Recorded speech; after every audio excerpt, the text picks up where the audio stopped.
As the Cold War gripped the Korean peninsula, South Korea experienced a tumultuous period marked by political instability and authoritarian rule.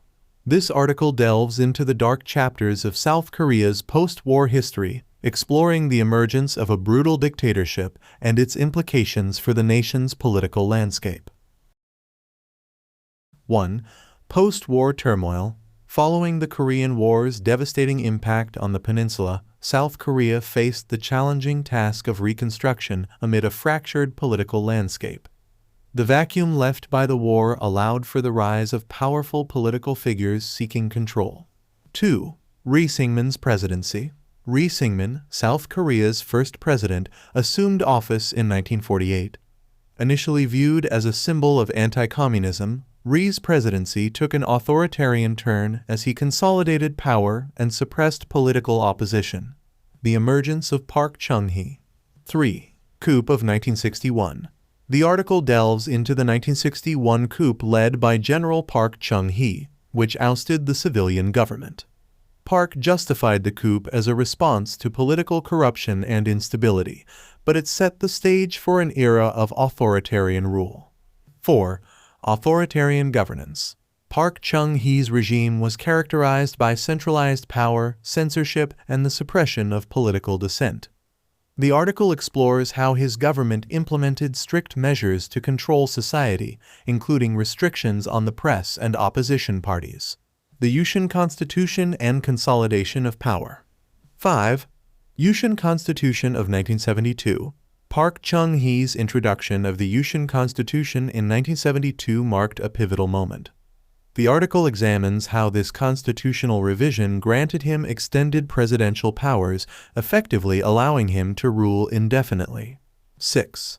Political repression and martial law. The Yushin era witnessed heightened political repression and the imposition of martial law. The article details instances of human rights abuses, arrests of political dissidents, and the suppression of any perceived threats to the regime. Economic development amidst repression. 7. Economic miracle and social costs. South Korea experienced remarkable economic growth during Park Chung-hee's regime, transforming from an agrarian society to an industrial powerhouse.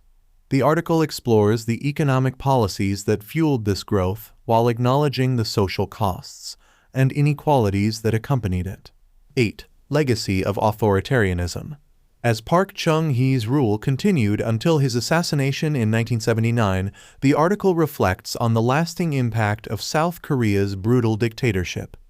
It explores how the legacy of authoritarian rule shaped the nation's political culture and influenced subsequent governments. 9. Gwangju Uprising. The article touches on the Gwangju Uprising in 1980, a pivotal moment in South Korea's struggle for democracy. It explores the government's violent response to pro-democracy demonstrations and its aftermath.